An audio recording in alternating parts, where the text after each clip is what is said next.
आज हम लोग करेंगे एपी, जिसमें कुछ प्रीवियस ईयर क्वेश्चन और असर्शन रीजन हम लोग प्रैक्टिस करेंगे। ठीक है, देखो फॉर्मूलाज तो पता ही होंगे, है ना। तो क्वेश्चन क्या कह रहा है, देखो पहला question, sum of the first 3 terms of an AP is 42। तो कभी भी अगर एपी में फर्स्ट 3 टर्म्स लेना होगा तो हम लोग कैसे लेते हैं, a minus D, second term a और third term a plus D. ठीक है, ऐसे लेने का बेनिफिट होता है, लेकिन एक चीज ध्यान रखना,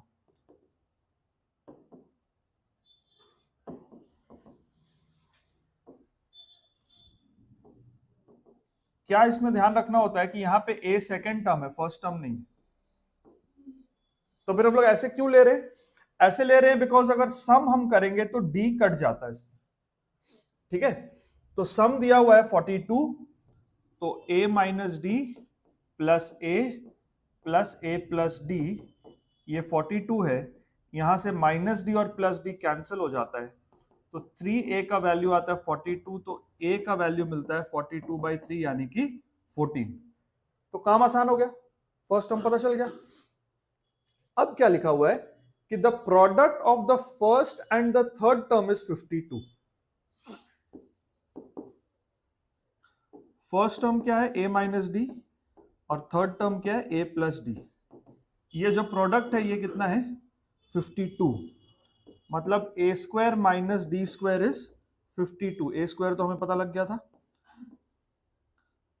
तो यहां से 52 माइनस करेंगे तो d स्क्वायर आ जाएगा। ठीक है ना, तो 14 का स्क्वायर क्या हो जाता है, 196, 54 माइनस करेंगे, 52 माइनस करेंगे 144 आ जाएगा, तो ये हो गया 144 डी स्क्वायर। ठीक है, डी स्क्वायर का वैल्यू 144 आया, तो डी क्या हो सकता है, +12 और -12, दोनों केस पॉसिबल है, दोनों लिखेंगे हम लोग। ठीक है, so D square is 144, so D can be +12 और -12। अब दो पॉसिबिलिटी है, एक जब फर्स्ट टर्म 14 और कॉमन डिफरेंस 12 होगा, case 1, first term 14, common difference 12, so the 3 terms are, ध्यान देना, पहला टर्म a माइनस डी है, तो 14 माइनस 12 यानी कि 2, second term 14, third term a plus D यानी कि 14 प्लस 12 26, ये 3 टर्म्स हो गए। सेकेंड केस क्या होगा, जब कॉमन डिफरेंस नेगेटिव वाला होगा, a is 14 and common difference is -12,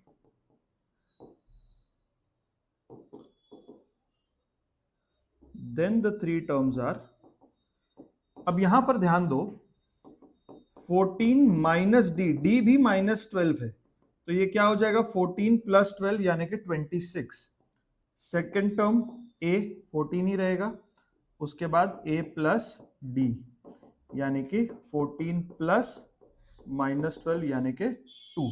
तो एक बार AP क्या होगा, 2 14 26, और दूसरी बार क्या होगा, 26 14 2। एक बार पॉजिटिव बनेगा, एक बार नेगेटिव। क्या पता करना था, find the first term and the common difference. In case अगर पूछेगा व्हाट इज द AP, तो दिस इज द AP। ठीक है, एक बार पॉजिटिव लेके एक बार नेगेटिव लेके, दोनों ही पॉसिबल है। नेक्स्ट,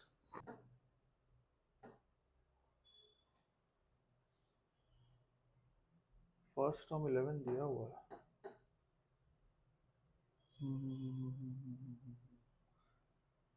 फर्स्ट टर्म इज 11 तो दिया ही हुआ है, तब तो कोई दिक्कत ही नहीं है। तब फिर ऐसा करो ना, देखो, let the first 4 terms be a plus डी, a plus 2d, a plus 3d। वही हम बोले कि d और n दोनों ही मिसिंग है, कुछ तो गड़बड़ है।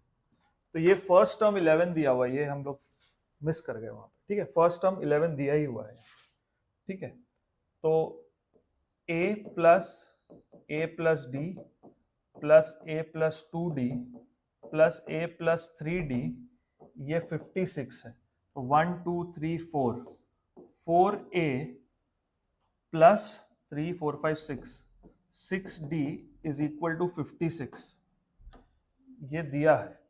अब यहां पर सिंपली हम लोग क्या करते हैं, a का वैल्यू सब्सटीट्यूट करते हैं, ठीक है ना। 4 into 11 plus 6d is equal to 56। So 6d is 56 minus 44, 6d आ गया 12, d आ गया 2। यस, अब कोई चक्कर नहीं। फर्स्ट टर्म तो 11 गिवन है ना, फर्स्ट टर्म 11 गिवन है, यही गड़बड़ हो गया था पिछली बार, ठीक है। अब कोई ये नहीं, अब आराम से बन जाएगा। लास्ट 4 टर्म्स,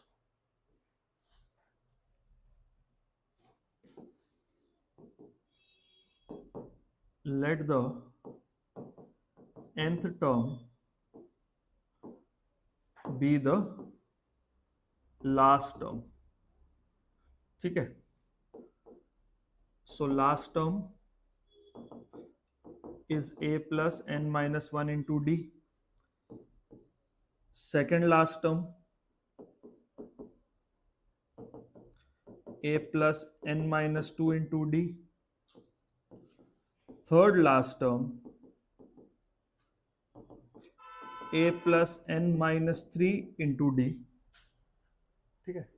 अब हम देख लेते, ठीक।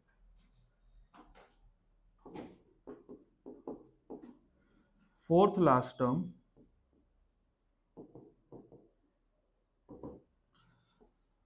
a plus n minus 4 into D, ठीक है। अब लास्ट 4 टर्म्स का जो सम है,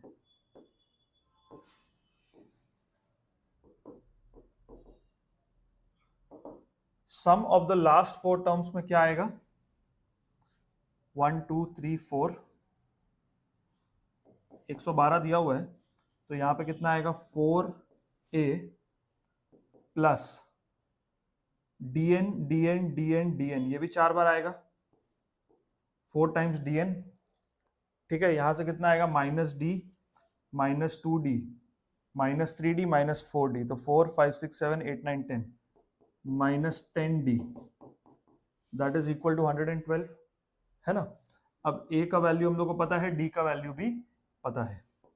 सो 4 into 11 plus 4 into 2 into n minus 10 into 2 is 112। तो ये कितना हो गया, 44 प्लस 8n, है ना, ये कितना हो गया, 8n माइनस 20 इज 112।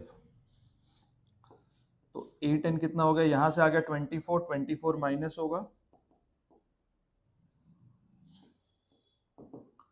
24 माइनस होगा यहाँ पे, तो कितना आ जाएगा,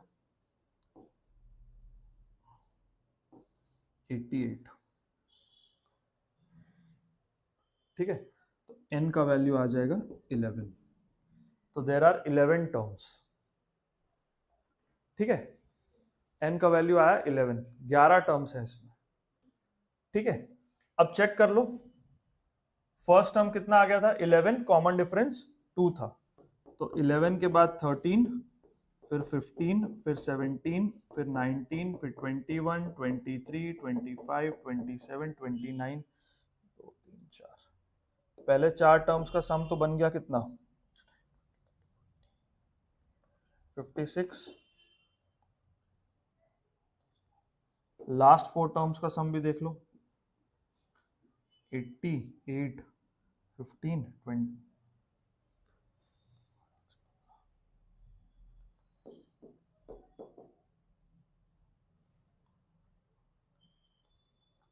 ग्यारह 31 आएगा। ये लास्ट 4 टर्म्स है, 23 नहीं आया उसमें।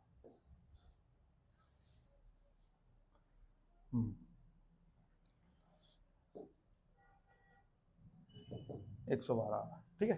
तो n का वैल्यू 11 सही है, ठीक है। चलो if k minus 3, 2k plus 1 and 4k minus 3 are three consecutive terms of AP, find the value of k.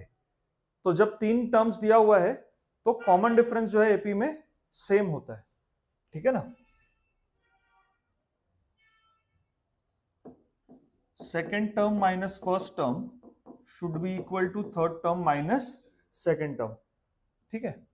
So 2k plus 1 minus k minus 3 should be equal to 4k plus 3 minus 2k plus 1. So 2k plus 1 minus k plus 3 is equal to 4k plus 3 minus 2k minus 2. तो ये हो गया k plus 4. अच्छा ये -1 हो गया, तो यहां हो गया 4k minus 2k, 2k plus 2, यहां पर 2 आएगा, तो ये आ गया 2 is equal to k. k का वैल्यू 2 आ गया, ठीक है.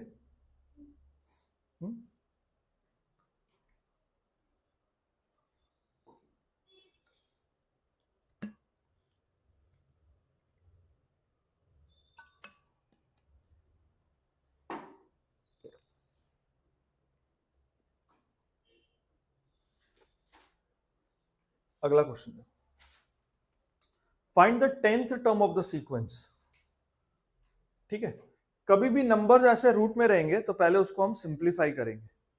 जैसे √8 को अगर हम प्राइम फैक्टराइज करते हैं तो ये 2√2 बनता है, ये पता रहना चाहिए अपने को, ठीक है. सो द गिवन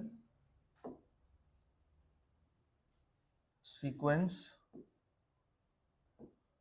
इज, ये आ गया √2,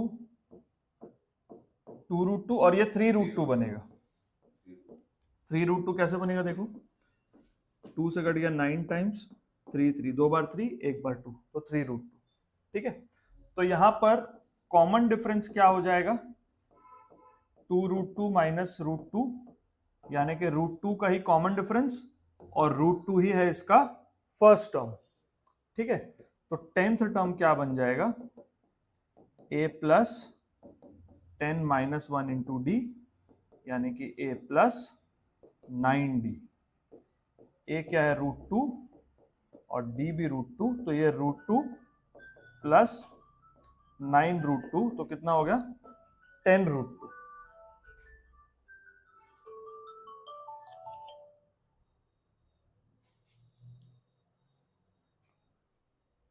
ठीक है, 10√2 बन गया ये. ठीक है,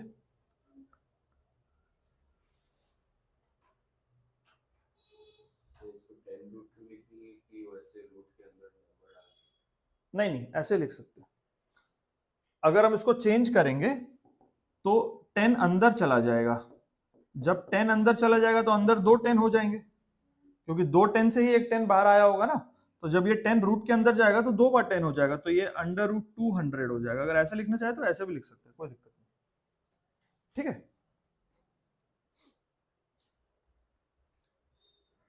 बट इस तरह का क्वेश्चन आ सकता है, स्क्वायर रूट के अंदर टर्म्स दिए होंगे, चाहे वो एमसीक्यू में आ जाए चाहे वो ऐसे करने का आ जाए. ठीक है, अगला क्वेश्चन देखो, 5th term and 9th term of an AP are 4 and -2 respectively.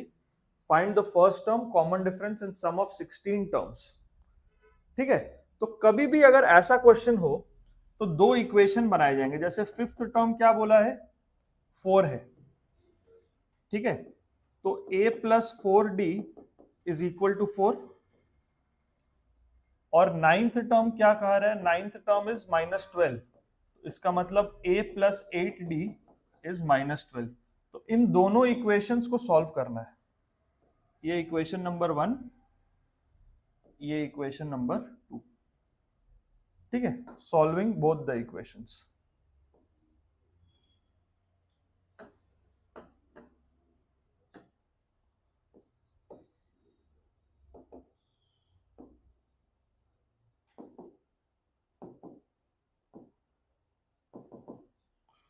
देखो सब्ट्रैक्ट करेंगे,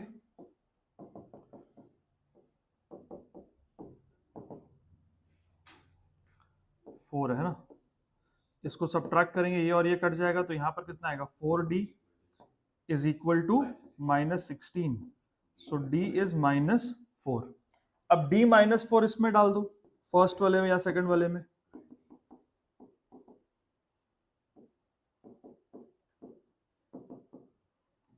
-4d का वैल्यू -16 था, तो a का वैल्यू आ गया 20। ठीक है, तो हाईलाइट कर देना जो भी आंसर होगा। हाँ 20 होगा यहाँ पे। ठीक है, उसके बाद क्या निकालना है, सम ऑफ फर्स्ट 16 टर्म्स। तो सम ऑफ n टर्म्स का फॉर्मूला लगा देंगे पहले, n/2 2a plus n-1 into b। तो सम ऑफ 16 टर्म्स क्या बनेगा, 16/2 2 इंटू a यानी कि 20 प्लस n-1 इंटू डी क्या है -4। देखो यहां पे खास ध्यान रखना, ये -4 एंड +4 बनेगा। ठीक है, सम ऑफ 16 टर्म्स यहां पर आ गया 8 और यहां पर आ गया 40 -4n +4। n का वैल्यू क्या था 16, तो यहां पे 16 पुट कर देते हैं, तो यहां पर 15 इंटू -4 हो जाएगा। तो ये हो गया 8 इंटू 40 -60, सो 8 इंटू -20, सो -160 का यहां पे सम आ जाएगा। ठीक है, -160 का यहां पे सम आएगा। अगला क्वेश्चन देखो, which term of the AP is 300, find the sum of the AP. बन जाएगा। इसमें हम लोग क्या करते हैं, लेट द nth टर्म भी 300 मान लेते हैं, n का वैल्यू निकाल लेते हैं। So let the nth term be 300. So a plus n-1 into d, ये हो गया 300. So 15 plus n-1, d कितना है 15 है, ये करके दिखा देना। ठीक है, तो ये क्या होगा 15 प्लस 15n-15, 300, ये और ये कट गया, n का वैल्यू क्या आ गया 300/15 यानी कि 20। ठीक है, अब हम ये भी लगा सकते हैं sum of n terms is n/2 into a plus l, क्योंकि मेरे को पता है कि लास्ट टर्म 300 ही है, 300 तक ही हमको सम निकालना है ना।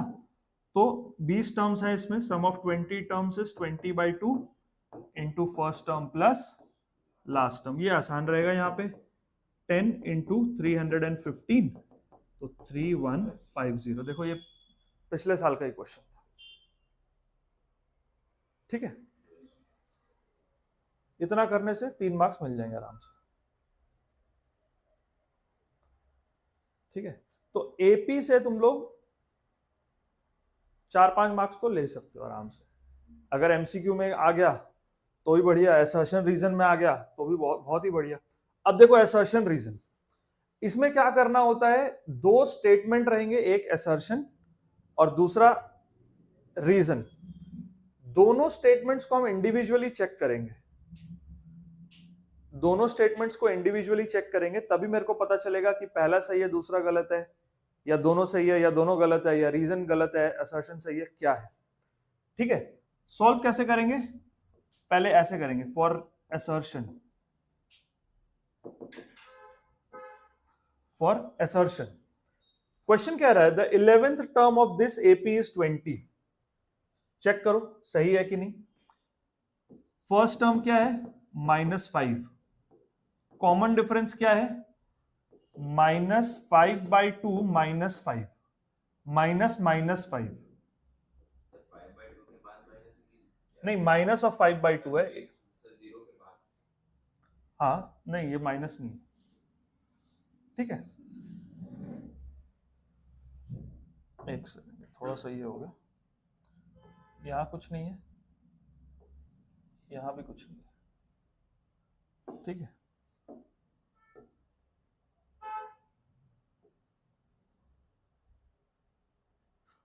ठीक है, तो फर्स्ट टर्म है -5 और कॉमन डिफरेंस क्या आ जाएगा इसमें ये -2.5 प्लस 5 यानी 5/2, इसको सॉल्व करेंगे अगर हम, है ना। तो 11th टर्म निकालते हैं कि क्या आता है। 11th टर्म आएगा a प्लस 10d, मतलब -5 plus 10 into 5/2, so -5 plus 25, that is 20. Yes, 11th term is 20. इसका मतलब A is true. A is true. अब B को भी चेक करना पड़ेगा, तभी फाइनल आंसर पता चलेगा। तो फॉर रीजन, असर्शन का हमने कर लिया सॉल्व, अब करेंगे फॉर रीजन। कैलकुलेशन देखो, common difference for the AP is 5, then 18th term minus 13th term is equal to 25. 18th term minus 13th term, 18th term क्या होता है a plus 17d, और 13th term क्या होता है a plus 12d। तो ये क्या होगा, a plus 17d minus a minus 12d, तो a से a कट गया, ये आ गया 5d, और कॉमन डिफरेंस दिया था 5, तो ये 5 इंटू 5 25 हो गया, क्योंकि d का वैल्यू मेंशन है 5, है ना। तो ये 25 आ गया ना, इसका मतलब R is true. assertion is true, reason is also true, ठीक है। तो ये क्या हो जाएगा, C, both A and R are true, ठीक है। नेक्स्ट वाला देखो, if 18th term minus 42nd term is 32, then the common difference is -8, ठीक है। Let us check.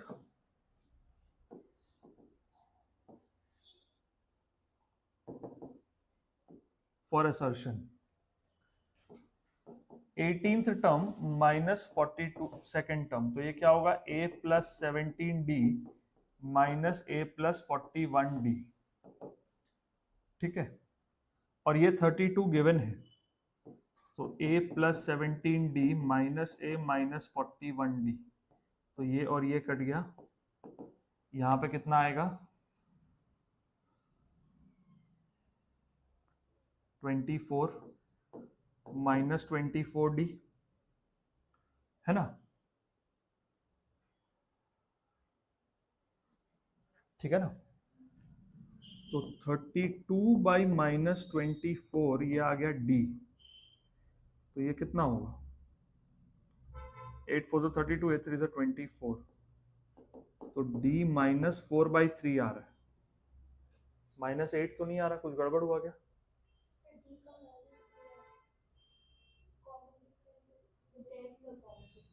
हाँ नहीं नहीं, हम चेक कर रहे हैं, ये -8 तो नहीं आ रहा ना, हम चेक कर लेते हैं कि ठीक आया है कि नहीं।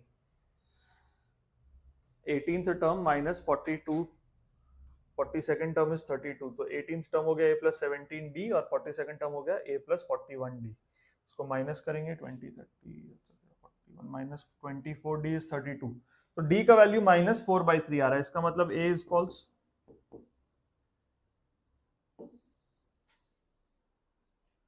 A is false। अब रीजन स्टेटमेंट क्या है, 7 times the 7th term of an AP is equal to 11 times the 11th term, then its 18th term is 0। Check करते हैं। For reason 7 times the 7th term, 7th time t7 is equal to 11 times t11, ठीक है। तब 18th term 0 होगा, check करते हैं। 7th term क्या होगा, a plus 6d, 11th term क्या होगा, a plus 10d, so 7a plus 42d is equal to 11a plus 110d, ठीक है। तो इसको अगर हम इधर ले आए, 42d minus 110d is equal to 11a minus 7a, तो -68 हो गया ये, है ना, -68d is equal to 4a, so -17d आ गया a का वैल्यू। ठीक है, अब क्वेश्चन कह रहा था कि 18th term should be 0, 18th term check कर लेते हैं। 18th टर्म क्या होता है, a प्लस 17d, a का वैल्यू क्या है -17d, तो ये कितना हो गया 0, सही है, इसका मतलब r is true. Reason is true, assertion is false, option B. ठीक है, ये क्वेश्चन चेक करो। ठीक है, your elder brother wants to buy a car and plans to take a loan from the bank for his car. He repays his total loan of 1,18,000 by paying every month starting with the first installment of 1,000. If he increases the installment by ₹100 every month, answer the following. मतलब उसको total कितना पैसा bank को लौटाना है, इतना पैसा। ठीक है ना, 1,18,000 रुपए उसको बैंक को टोटल देने हैं। अब इंटरेस्ट के बारे में मत सोचो, सब जोड़ जाड़ के इतना ही है। इसमें SICI का कॉन्सेप्ट कुछ नहीं लगाना है, बस इतना पैसा उसको वापस करना है। और वो कैसे वापस कर रहा है, हर महीने 1,000 रुपए वापस कर रहा है, और हर महीना 1,000 पे 100 रुपए जोड़ जोड़ के वापस कर रहा है। पहले 1,000 वापस किया, फिर 1,100, फिर अगले महीने 1,200, फिर 1,300, ऐसे करके वो वापस कर रहा है। सो एपी कैसा बन जाएगा, 1,000, 1,100, 1,200 and so on. So what the amount paid by him in the 30th installment? So 30th term क्या होगा, a plus 29d, a क्या है 1,000, d क्या है 100, तो 1,000 plus 2,900 कितना हो गया 3,900।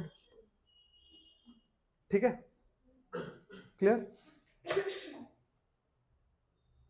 Next, the amount paid by him in 30 installments is, मतलब 30 इंस्टॉलमेंट्स वो दे चुका, तो कितना पैसा दे चुका, सम ऑफ 30 इंस्टॉलमेंट्स, है ना, 30/2। क्या हम इसमें a प्लस एल लगा सकते हैं, क्योंकि मेरे को पता है 30th टर्म क्या है, 30th टर्म मेरे को पता है, तो a प्लस एल लगा सकते हैं।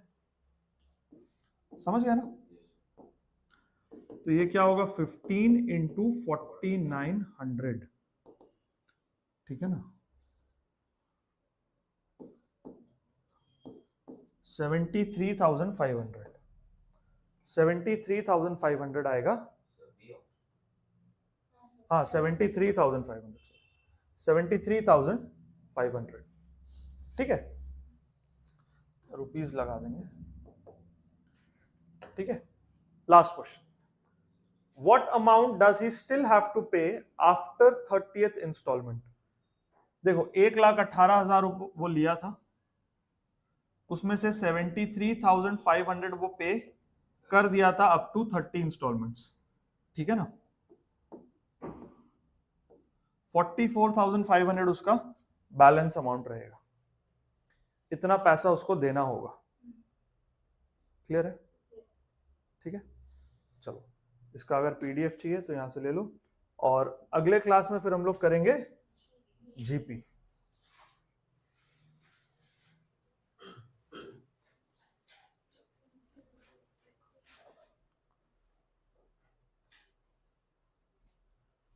ठीक है, अगले क्लास में हम लोग जीपी करेंगे।